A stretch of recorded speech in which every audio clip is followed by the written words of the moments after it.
Welcome to VintageDrumsTalk.com. You've reached the interviews page. Once again, Jim MESSINA is my name, and it's a pleasure to have you here. But it's more of a pleasure to have my good buddy, Mark Cooper, once again. He's here to talk with us about a very interesting topic. Hello, Mark. Hi, Jim. How are you? Hey, good to hear your voice again. I'm sure the vintage drum community is raring to hear what you've got to say this week.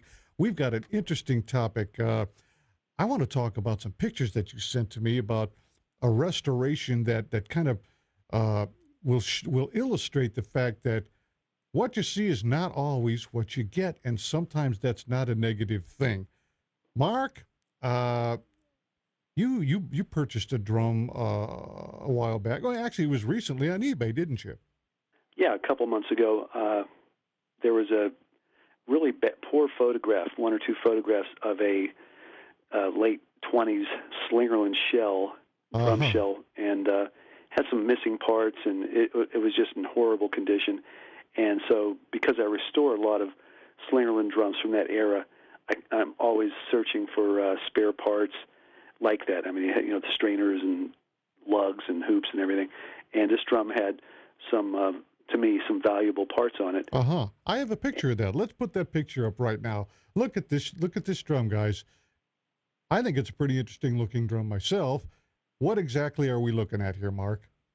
Well, it jumped out at me when I saw it because not because of the drum itself, but the parts. I saw the Slingerland 3-point strainer, as it's called. Okay. And those are really tough to find, and so many drums that I come across are missing them. So to me, that was a valuable replacement part, and made me want to purchase that drum. The hoops that were with it also kind of unusual and hard to find. So that made that drum valuable to me as a parts drum. I see.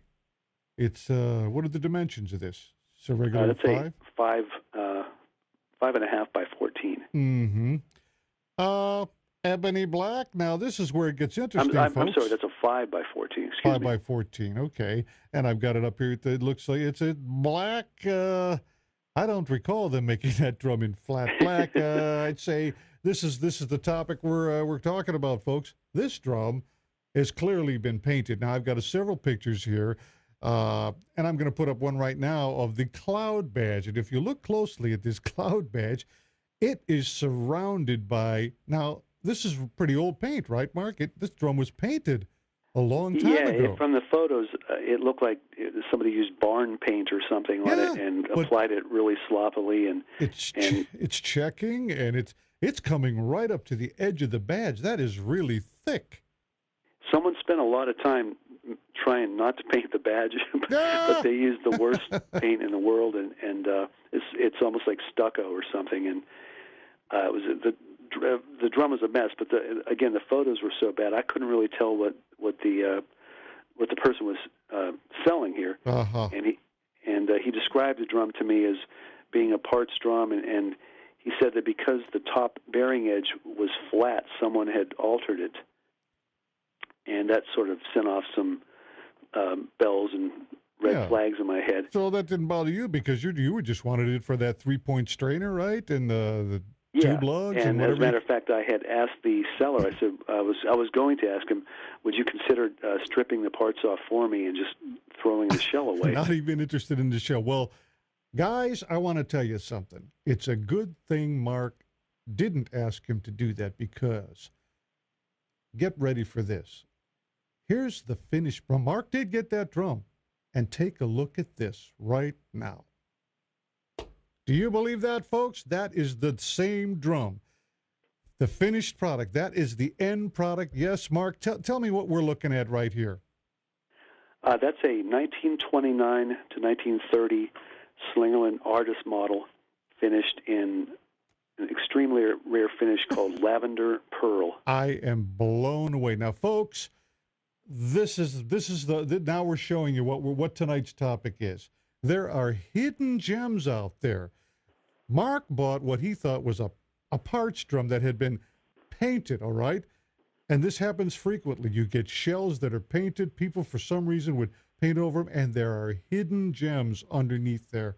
And this is a great topic, and here's a perfect example. Mark, I'd like to know, You had called me about this drum while you were doing it, and I was shocked to hear the story. And I've had a little bit of experience with this myself. And we'll tell you about that in just a little bit. But Mark, why don't you walk through it? Let's go through this and see how you got to that end result, that beautiful example. Okay, sure. Let's hear what you did.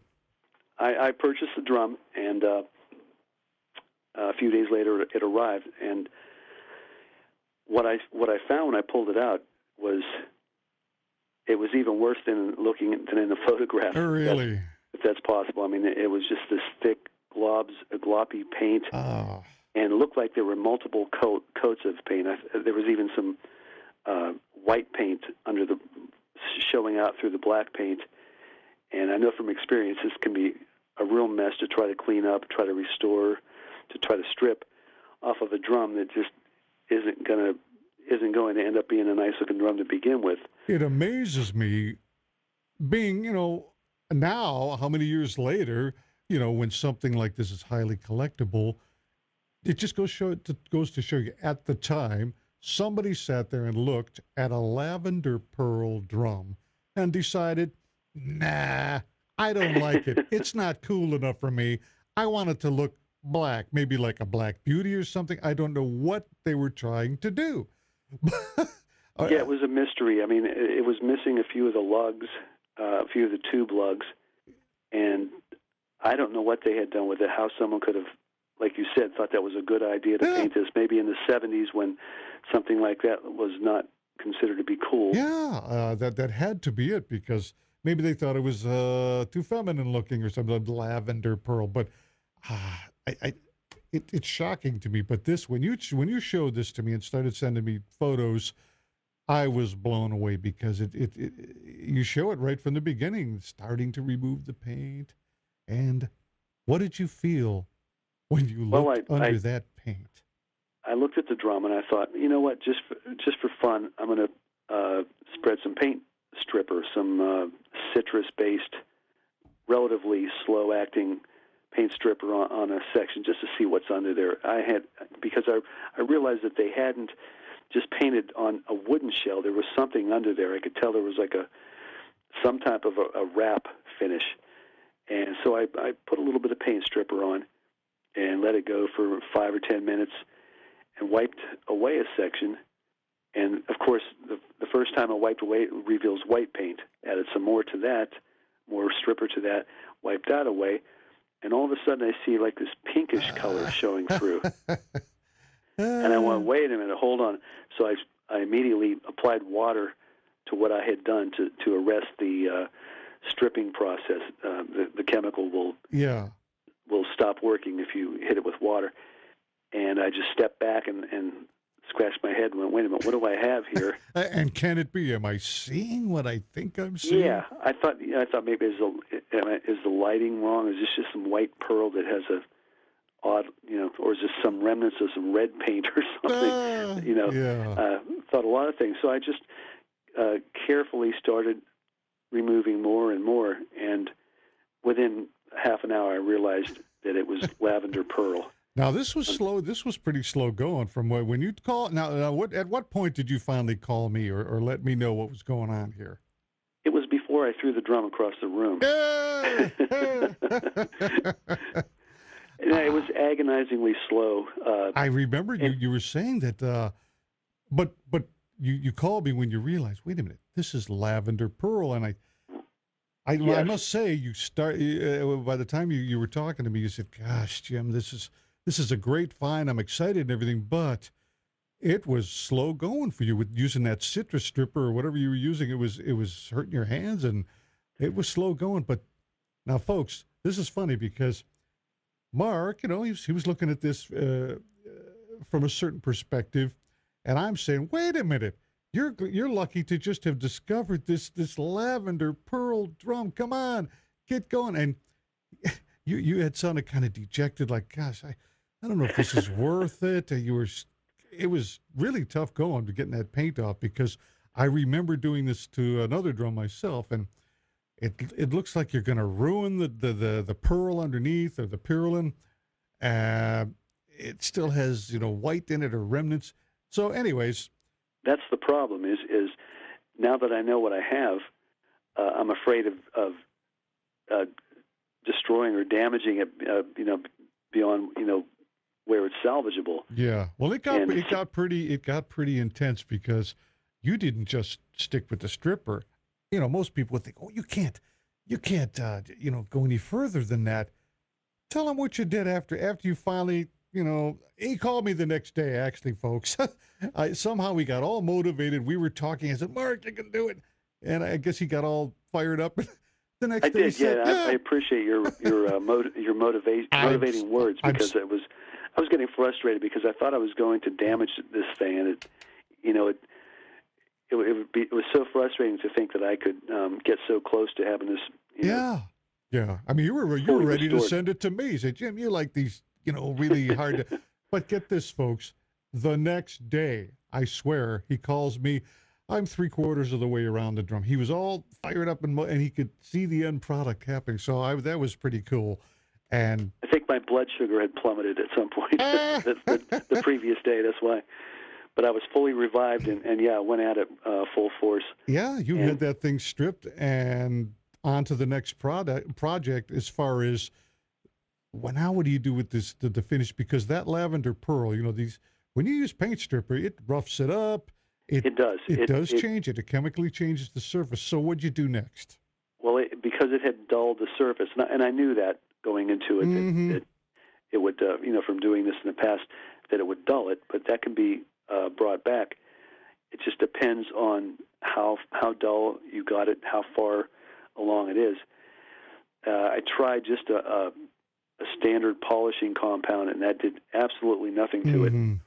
So I needed to get more aggressive with it, and I went to a wet or dry sandpaper and did a wet sanding technique on it, starting with a low number, like I think it was 400, or it might have been 200 actually. mm-hmm. I started with, which is pretty coarse for wet sandpaper. That sounds pretty scary, when a lot of our audience taking would never sandpaper do. To something like that. It's like taking sandpaper to the hood of your car. Yes. Little apprehension there. Yeah. And started using that, and it was starting to add some color. It was starting to bring some of the color back to life. And I progressed from 200 grit up to 406, 1,000, probably up to 1,200 is where I stopped. And when I got each level of sandpaper, brought it a little more gloss, a little more gloss, a little more gloss, and smoothed it out enough that I could, as a final finish, I used a rubbing compound followed by a polishing compound to give it a pretty good gloss. And I didn't want to take it too far. I could have gone up to 3,000 grit sandpaper, and but at the same time, it's less is more sometimes, and I didn't want to over restore, possibly do some irreversible damage. And the fact that I could get it up to the point that it was, that was good enough for me. And if someone else in the future wants to put it on a buffing wheel or something and really go, that's pretty tough. I wouldn't recommend it. No. Now, as you went along, I'll tell you. Now, Mark was. He was consulting with me actually as we went along. He was, what do you think I should do now? And we're kind of making some decisions. I was trying to give him my input, but you could see the changes going on as he was motivated, as he would, progress a little bit more, and the color actually did start to become more vivid. Because once you're working with paint and when you're wet sanding, now we're talking about this, but I suggest to all you. Introductory collectors to be careful if you're going to attempt and start messing around with wet sanding. Be careful. But what it does is it creates a kind of a white slurry and you can actually smell the plastic. You're creating heat and it's burning. Right. So some of that slurry will end up in the small, minute cracks, and you want to start wondering, gosh, is this worth it? And as you keep cleaning and cleaning, as the finished product shows you, don't give up. Just continue. Yeah, that was exactly my experience. It was you'd see this clouding coming over as the drum would dry. Yeah. From as the water evaporated, and that was kind of disheartening because I just kept thinking this thing has no hope. It's not ever going to come back to its former brilliance and gloss and beauty. And you had some other concerns though, because some of the nicks and dings like that, but there were some problems with the near the edge, and we're showing that right now. Yeah, on the top edge. I mentioned this earlier that the seller had described a flat edge. Well, that flat edge is designed for a device called a tone flange that Slingerland was using back in the late 20s, early 30s.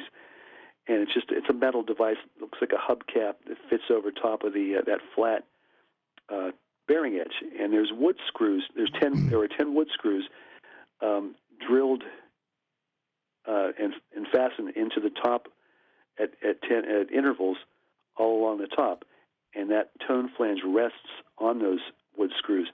And unfortunately, at the factory, they had it must have been a Monday that they did this because they had a couple of the screws went in really close to the edge, and as a result, they had caused some slight splintering at the edge and a little bit of pearl loss. Yeah, we have a picture of that right here. Yeah.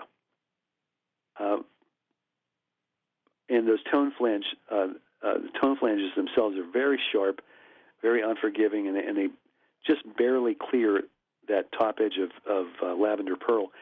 And a lot of times you find these drums when you remove the top head and the hoops and the tone flange that somebody had tried to force that tone flange on, and it tends to shred that top and it'll grab it, section of pearl. And that was a big concern of yours, I remember, because we decided, wait, with all the sanding that you were doing, these edges were actually starting to feather, get thinner and thinner and thinner, and they would feather, and you were worried about, gee, what's that going to be like? And we thought, wait a minute, the heads are going to go over that. The rims are going to go over that, and it worked beautifully in the final product. And it's pretty common for the tone flange drums to have that problem with chipping at the top, and this one really wasn't too bad. I mean, it was a little irregular shaped here and there, but I did have to leave one screw off, so there were 9 screws as opposed to 10. One of them was just too close to the edge that they had, like I said, they had installed that poorly. Yeah. And it just was not going to allow me to put that tone flange over it. So I opted to leave the one screw out. And after a little careful manipulation, I got the tone flange on. Unfortunately, that covers any problems at the top as far as the cosmetic, unless it's really drastic. It really did work out beautifully. And the only other concern was around the badge. You thought that there were some minor scratches, either from some of the sandpaper that you were using. Yeah, I determined that wasn't something I had done. I, for whatever reason, during its life, sometime over the past 80 years, somebody had scratched the area around the badge. I don't, intentionally or inadvertently. I don't know, but it's really actually hard to notice until the light catches it a certain. I'm looking at it right now. Catches it a certain way, but it's really a pretty minor issue on this drum. Yeah. So you take an original drum that was intended for parts only and look at the diamond in the rough that it turned out to be. Look at this shot, guys. Once again, look at the two together. This is absolutely beautiful. A 1929 Slingerland artist model in lavender pearl with this. Is this true art gold, or did you buff that down to brass, all that hardware? No, this is art gold, and to be completely honest here, there were one or two donor drums involved in this restoration. I had a couple other similar Slingerland drums that had this beautiful art gold hardware on it, and the parts drum that we've been talking about in this session had the hoops looked like they came off the Titanic. Wow! They were practically green. So this drum was so nice. I thought it deserved really special, nice gold hardware, and this came from another drum, and really dressed this up a lot. Well, I think it's just a fabulous example of why you guys, when you see something that's painted like that, look into it. Try to look beyond to it. And if it's affordable, pick it up. You never know what you're going to find under there. And Mark is a testament for that. This drum is a truly beautiful drum now. And look at, it was just almost a piece of junk before. We almost lost this one. But thanks to Mark Cooper, he saved it and brought it back to life. Never give up. Diamonds in the rough. Never give up, guys. You never know what's hiding under that paint. Mark, pleasure talking to you. Thanks for showing us this beautiful restoration that you did. Oh, it's my pleasure, Jim. Thank you for having me. Okay, you guys, stay tuned. We got more from Mark Cooper, and we're going to do a little more talking. Jim Messina, VintageDrumsTalk.com.